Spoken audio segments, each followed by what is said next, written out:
This week on Off the Air, Mike Breen. Another episode of Off the Air, diving into the legacy of WFUV sports with some of its most prominent alumni. And our pleasure to welcome the voice of the NBA on ESPN, the TV voice of the Knicks on MSG Networks, entering his 30th season as an NBA broadcaster, Mike Breen. Mike, thanks so much for taking some time to be with us today. Nick and Alex, it's my pleasure. Just when you said FUV, I was trying to think of the first time I walked into the offices of FUV, and that's 42 years ago. So things have changed quite a bit, but there's also a lot of things that are exactly the same. But it's really nice to be with you. Well, thank you for doing this. Fordham class of 1983, and as you mentioned, a little while since you had first come in and walked the halls. Why did you want to come to Fordham, and when did you know you wanted to be a part of WFUV? Well, obviously, the radio station was the number one reason why Fordham was chosen for me. The interesting thing, though, Nick, was my senior year in high school, and back then you didn't commit when you were a junior. It was like February or March, and I wasn't yet definitively set on where I was going to go, but I wanted to go away to college. And I lived in Yonkers, and my drive from my house to Fordham was about 14 minutes. So for me, that wasn't going away to college. And I was hell-bent on going to the University of Hartford. And I was all set. And they had a communications program, and they had a college radio station. And I happened to go visit the college, and I think I picked the worst possible day. School was out. It was on some kind of winter break. It was maybe 3 degrees that day up in Hartford. And I walked around the campus, and it felt awful. And it had nothing to do with the school. It was more of the weather day. And sometimes I give thanks for having a weather day like that, because I decided I can't go here. It's just too cold. I just don't like the feel. And I said, all right, I'll stay at home 4 more years. I'll commute to college, and I'll go to Fordham because I know it's got this great communications program, but mainly because of FUV. That's the number one reason why I went to Fordham. And it turned out to be such a great decision for me because, as you guys know, those 4 years, I learned so much about the business, and I realized that it was a business that I very much wanted to be a part of. You mentioned that when you were looking at colleges, communications and broadcasting was already in your head, but let's backtrack a little bit before that, and kind of when you were growing up and your experience with sports, what kind of made broadcasting stick out to you and be a career that you wanted to pursue when you were looking for colleges? Well, Alex, like a lot of kids my age, I wanted to play professional sports. I played in high school on both the baseball and basketball team and loved it, and was thinking, maybe I could go on and play in college. But I realized by my senior year in high school, I wasn't good enough to play on the collegiate level. But in my neighborhood growing up, we used to play wiffle ball every day during the summer. And on that block was a guy who was in college. His name was Tony Minicola, and he went to New York Tech. And he was part of the radio station at New York Tech. And during the hot days when the wiffle ball game would play 3 or 4 in a row and wanted to take a break, we would go sit in his basement. And he had built his own little radio station in his basement. And he was the DJ, and he would play records. And I started kind of watching him a little bit more. And I thought, wow, this looks like it's fun to do, and broadcasting. And he let me try it a bit. And that's what gave me the bug. And when I finally got to high school, and I figured, okay, I can't play on the collegiate level, but maybe broadcasting. And he was the one that put the bug into my ear. So I started thinking about broadcasting. And I wasn't sure if I was going to be a sportscaster or a DJ. I thought I could be a good disc jockey as well. And I was willing to try it. So that was the initial bug that was put into my head back then. So you want to go into broadcasting. WFUV is the choice, and the cast of characters for you when you walk on campus is significant. Michael Kay included in that. What do you remember about meeting him, and what has his friendship been like going forward since you left WFUV? Well, we've been best friends now for over 40 years, and he's instrumental in why I stayed with it. I've told this story before.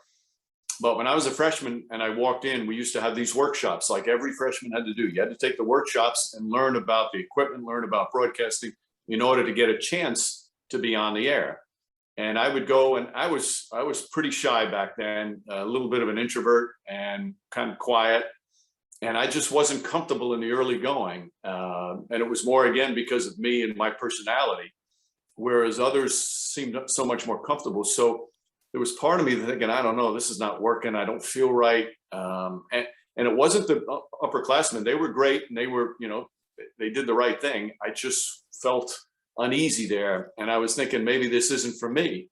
And then one day I happened to walk in and there's this guy and he's having an argument with one of the female members of the FUV staff, and they're screaming at each other, and it's all in fun. It's nothing angry, but they're screaming at each other. And he's kind of saying to in effect, I know you want to date me. I know I'm your kind of guy.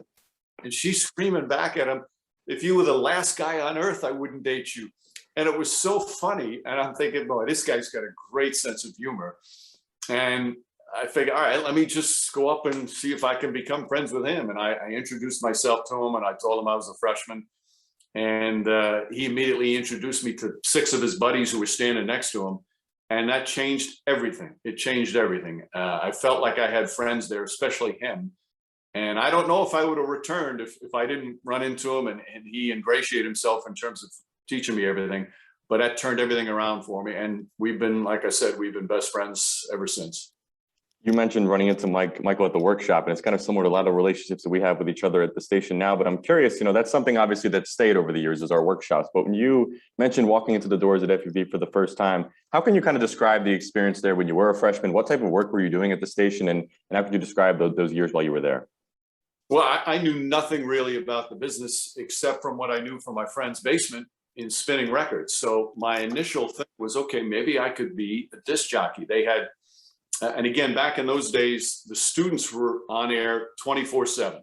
The students ran the station, and they had an overnight rock block show that would go from 11 a.m. to 6 a.m. They had a morning music show. They had an afternoon drive music show. So there was a lot more opportunities to be a DJ than sportscasting, because there were a lot of sportscasters there, young sportscasters, older ones.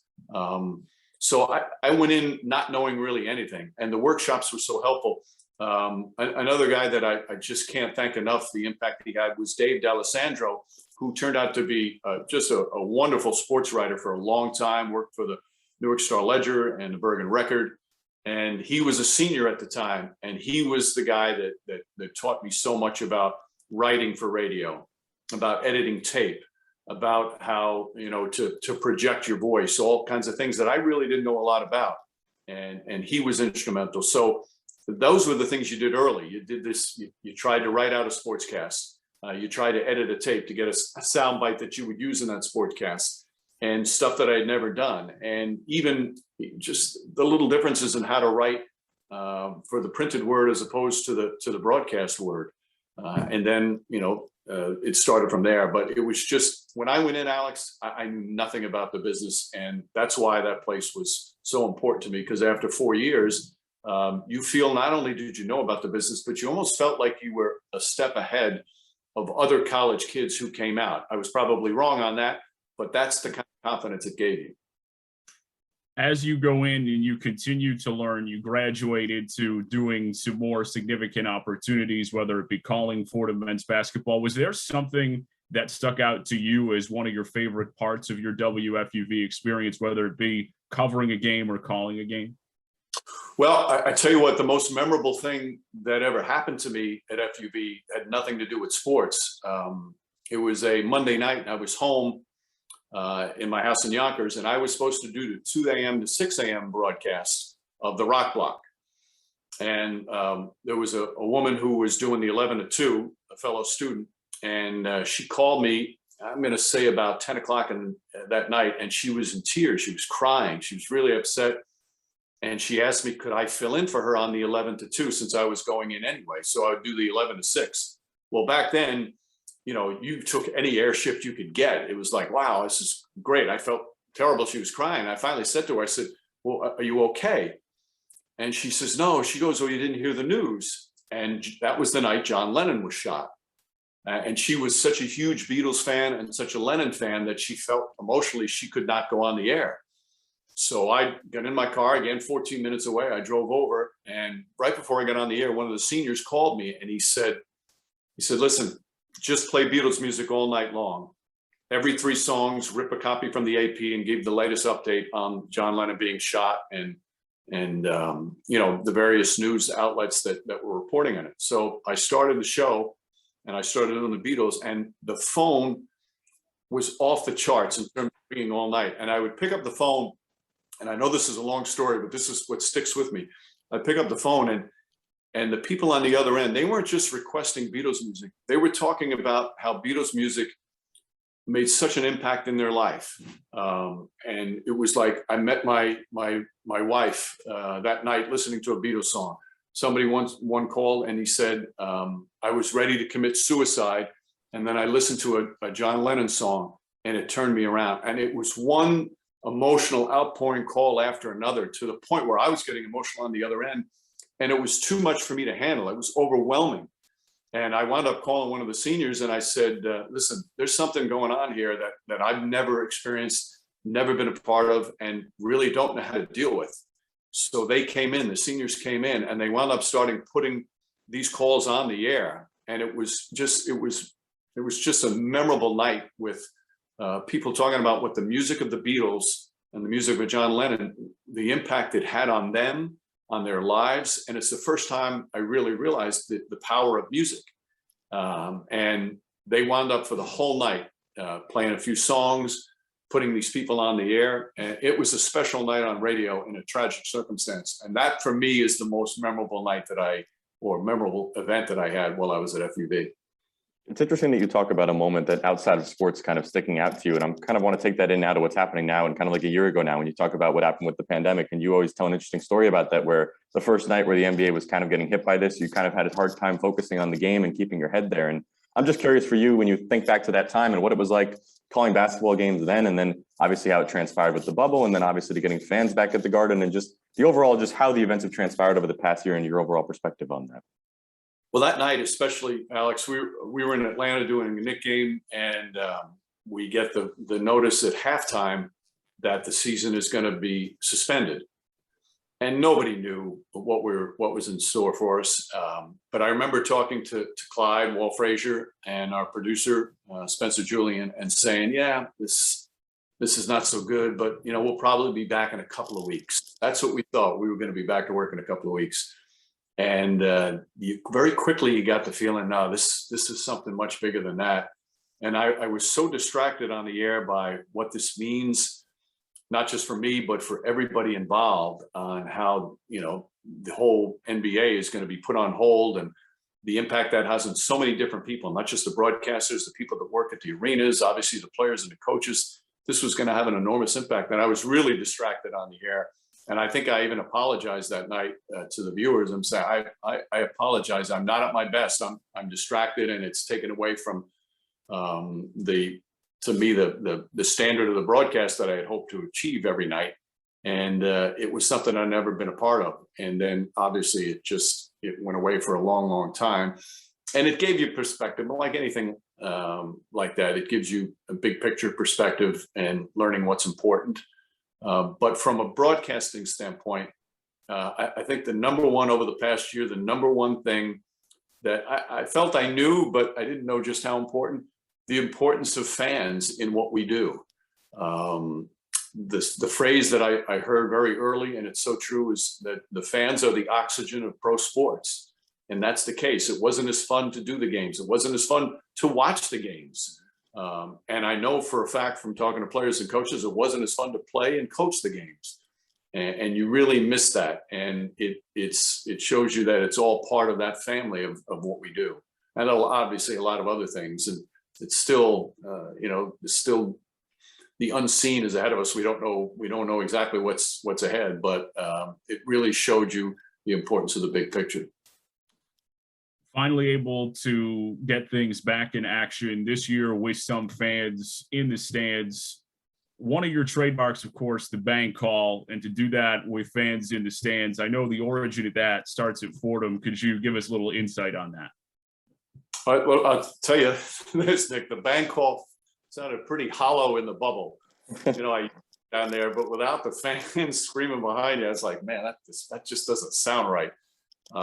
So it's been unbelievable. I actually got emotional the first Garden game where they brought the fans back, and especially the first playoff game, because just having that buzz in the building again, and it was like a family reunion.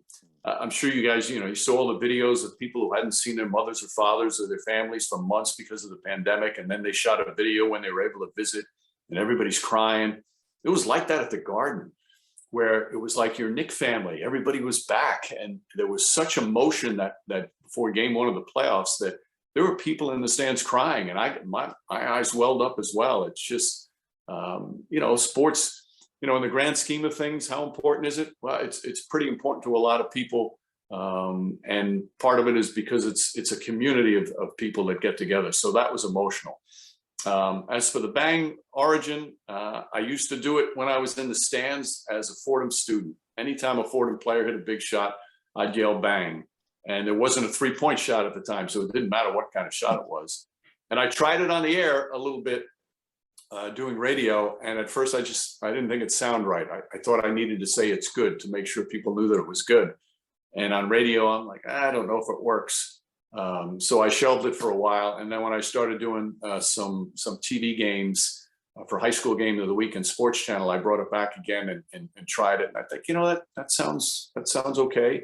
And I liked it because I usually use it for a big basket, and the crowd was very loud, and I didn't have the strength. My voice wasn't strong enough to overcome the crowd. So I thought it was a great way to capture a big moment and then let the crowd take over and just kind of get out of the way and make that part of the whole soundtrack. I think it's such an interesting story too, because obviously you mentioned that you didn't love it on radio, but that it worked really well on television. I think that kind of is emblematic of a lot of the differences between those two mediums. And I wanted to ask, from your perspective, kind of calling both basketball on the radio and television, kind of what you think are the main differences between those two that you've garnered over your career. Well, radio is much harder. There's no question about it, because you have to paint the picture, and that's the whole key. You have to paint a picture for that listener who's at home. And you're the one in charge. You're the screen for them. You're that TV screen for the radio listener. So the play-by-play guy really has to take the lead on that. And I think it's important for me was building the fundamental. It's like building a house. You need that strong foundation. And once you get that strong foundation, then you can kind of branch out. You can put on the addition to the house, or the pool in the backyard, or the basketball court up in the driveway. You need just that strong foundation of being able to paint a picture. Later on, you can bring in your personality. You can add little more colorful descriptions, etc. But that's the key. Your number one key is to let the listener know exactly what's going on the court, exactly what the score is, and how much time is left. The TV is so much different, and that the analyst really, to me, is the star of the TV. And you set it up, and you get more of a chance for storytelling. And I think that's the biggest adjustment that anybody who does both has to do. When you're doing radio, you're in charge. When you're doing TV, you're kind of like just the distributor and letting the analyst explain the why as opposed to the what. Your foundation, of course, being in radio at WFUV. I'm curious how your experience in radio and doing the games at WFUV helped lay the foundation for the transition to TV into later on in your professional career. No, I mean, Nick, like I said, the radio is harder. If you can do radio, you can transition to TV. It's much easier going there. You have to learn to talk less and give more time to your analysts. And there are obviously a lot of subtle differences in terms of you don't state the obvious, but you still have to do a lot of the basic things the same. So being able to broadcast those games, and I had never done play-by-play before I went to FUV. It just takes a long time to be good at it. And sometimes you go a long time and you still don't, it might not be for you, but repetition is the most important thing. It's like anything that you do, the more you practice, the better you're going to get. But I just know the first few games that I did, and the first few games I did were women's basketball games. And I had never done a women's basketball game before. And I was blown away how good the players are.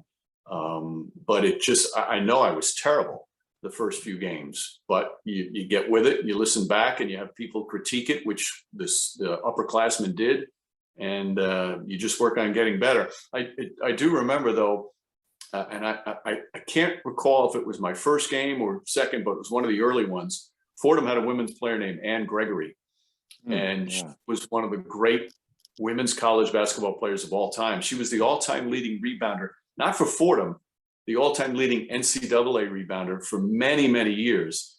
And the first game I did, she had like 39 points, 16 rebounds, something like that. I remember saying to myself, wow, I had no idea how good these women were, because I hadn't watched a lot of women's basketball. And ironically, doing that game and remembering her, years later, her husband turned out to be one of the great friends of my life, Jim O'Connell, the longtime AP Sports Hall of Fame writer, who everybody knew as Ock. And at the time, he obviously wasn't married to her, but it just shows you how funny the business is full circle.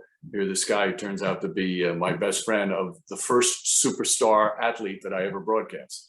It's funny you mentioned Ann Gregory, because actually during the pandemic, we did an interview series with current Fordham women's basketball players talking to alumni. Ann Gregory and a lot of the Rams of the 70s were one of those on that call, and the stories were just so interesting. So it's funny you bring that up. And something that you've kind of hit on repeatedly is the role of the analyst. That's what I wanted to ask you about as well, is because you've obviously worked with many different analysts. So right now, Walt Clyde Frazier, Jeff Van Gundy, and Mark Jackson, some of the namely ones. And I'm just curious if you could describe your relationship with them and kind of what goes into preparing for a broadcast with each of them.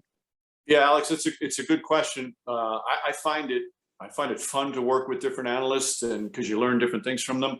But it's also like anything, the more you work with somebody, the chemistry you develop is incredible, and it's the most underrated part of broadcasting game telecasts. And when you have this comfort level with who you're working with, it just makes your job so much easier. And I think the viewers at home feel that if you're on the same page, if you like each other, if you can tell there's good chemistry. For me as a viewer, I love that. And I think a key for me was every time I did a game with somebody for the first time, I'd make sure we sat down before and I would ask them what they like, what they disliked. Do they like if I ask direct questions on the air? Would they want me to first give them the question during a commercial so they'd have time to think of it? Or do they prefer the spontaneous question back and forth? So there's a lot of different ways to go. But I would always tell them, listen, especially when I was doing TV, I would tell the analyst, if you're in the middle of a story and a basket is scored, don't stop expecting me to say so-and-so just scored. Just continue. You can make mention, oh, so-and-so just scored, and then continue the story. I said, the viewers can watch that at home. So don't worry about stepping on me. You do your thing and I'll fill it in. So different things like that. You discuss what you like to do, what they like to do, what they prefer to avoid. I think the whole key, like anything, is communication. And then the more you do games with those people, the better you get a feel for. I'll give you an example of a different approach. When I do games with Mark and Jeff, they don't use a lot of numbers. They go on feel and body language and stories and going back and forth with each other. So they're not stat heavy. So when I prepare for a game with them, I make sure I have more stats than normal, both on individual players and teams. When I do a game with UB Brown, UB bases so much of his analysis off numbers. So he uses a lot of numbers during a telecast. So the worst thing you can do, I think, is just throw too many numbers. So I back off on the numbers in my preparation and in my presentation, because he's got that all covered. And I'll do maybe more storytelling when I do a game that way. So you have to see the strengths and weaknesses or the likes of your analyst, and you go according like that. But communication, Alex, is the number one thing. Have that talk. Sit down with your analyst and ask him what he likes, et cetera. Talked about a couple of your partners at ESPN. I wanted to ask you about Walt Clyde Frazier at MSG Networks as well. The opportunity to work with somebody for so long, a guy that you idolized growing up. It's been one of the thrills of my life, not just the career, but my life. He is, he's somebody that when I was a kid, I looked up to. There's a poster. My mother still lives in the house that I grew up in Yonkers. And we put up a poster back when I was probably 10. So that's 50 years ago. The poster is still up in the house. And he didn't believe me, so I had to take a picture of it and show it to him. But when I first met him, you hear Clyde and how cool he is. And there's nerves for me to meet him. It turns out he's fairly introverted when he's away from the camera, when he's away from the court. And for some reason, and Nick, you never know when this happened, we clicked right away, and it just worked.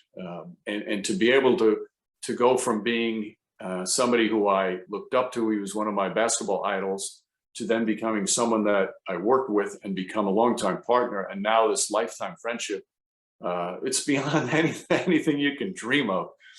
And he's also different. You know, what Alex was talking about with the analyst, he's a complete different analyst in terms of how I do things.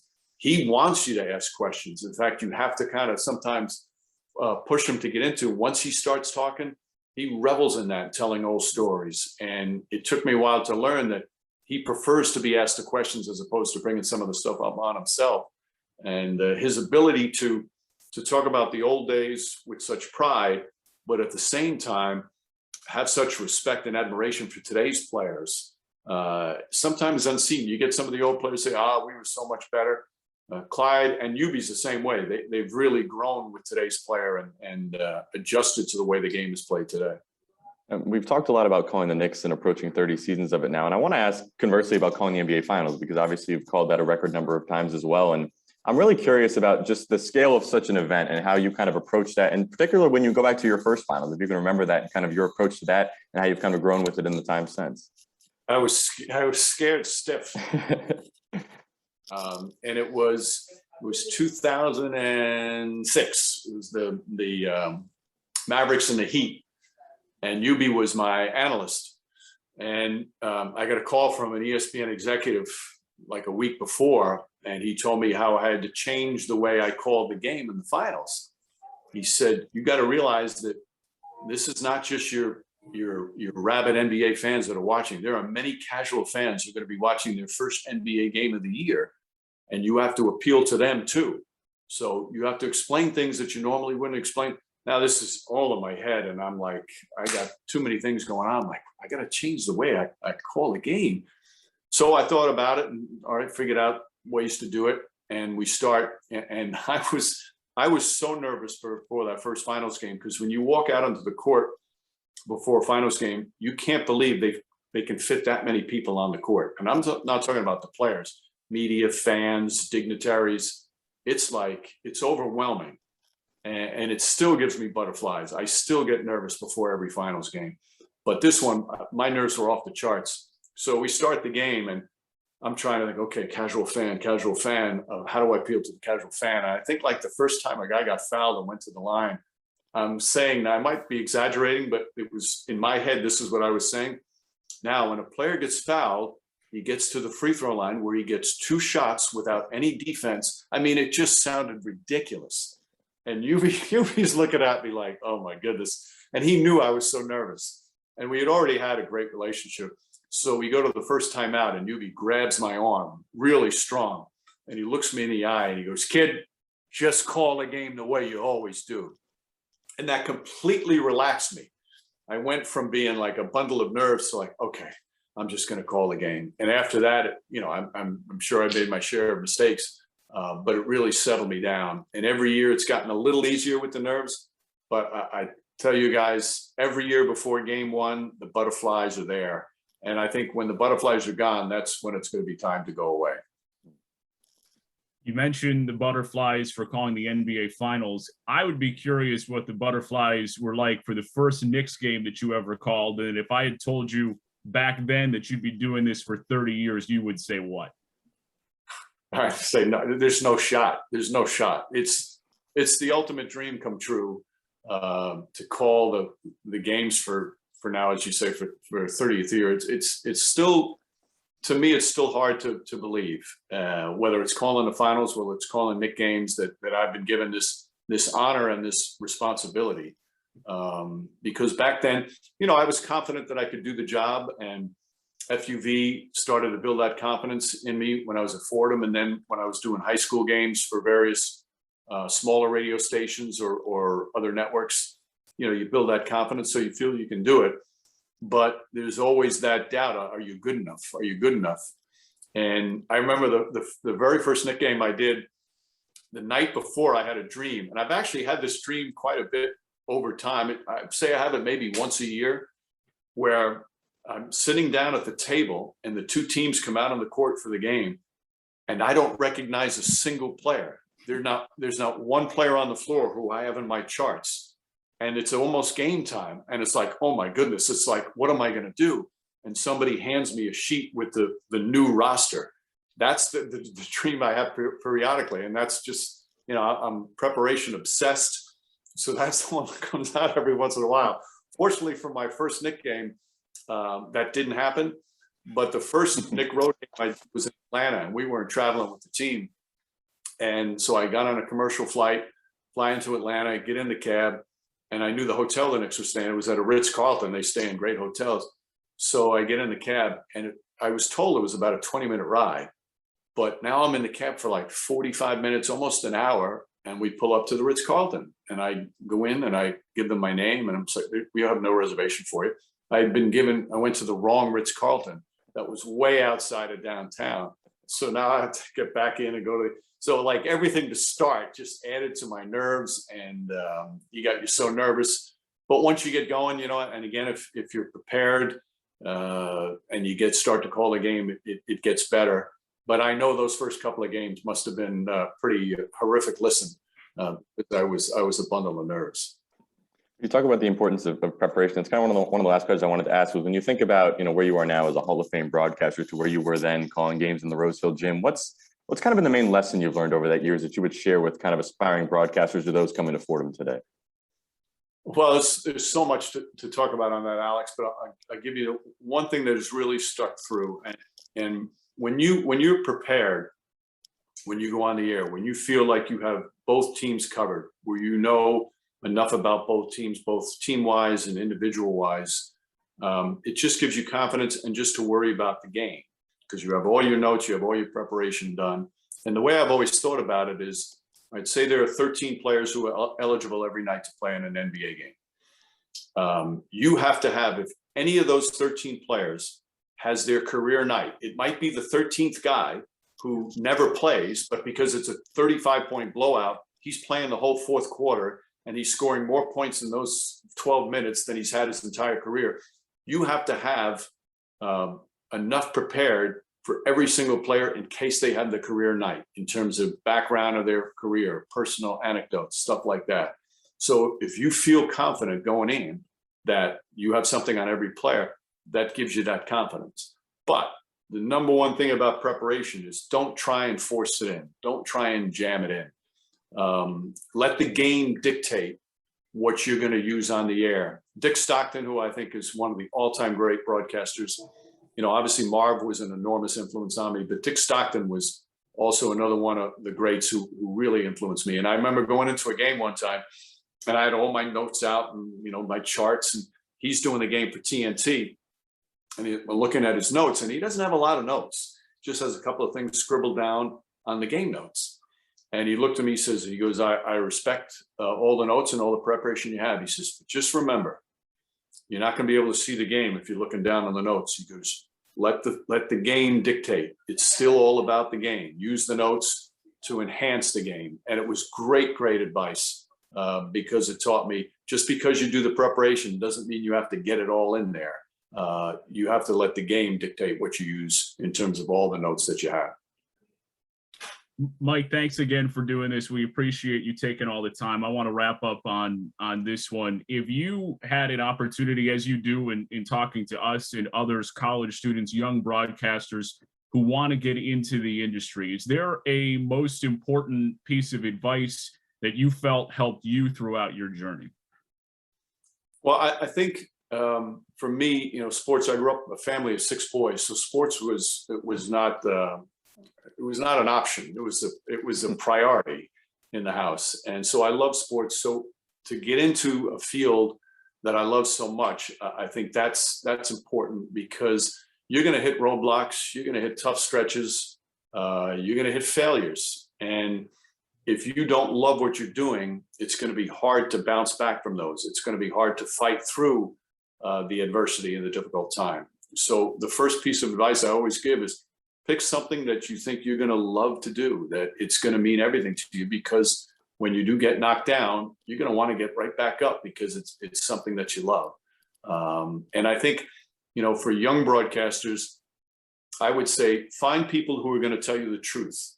Find people who are going to tell you, okay, you're doing really well here, but this needs some work, because the last thing you need to hear is, oh, you did a great job. Mom and dad are going to tell you that all the time, and that's wonderful.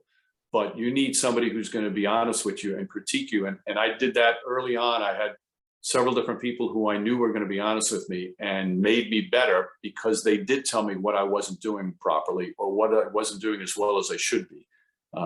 So I think that's important too, is because you're going to self-critique yourself, self-critique any tape that you have, and you're going to be hard on yourself, but you need other people to tell you as well, because sometimes it's good to hear from people. There's so many things we could talk for hours on that kind of stuff, but those are just some of the things that come to mind right now.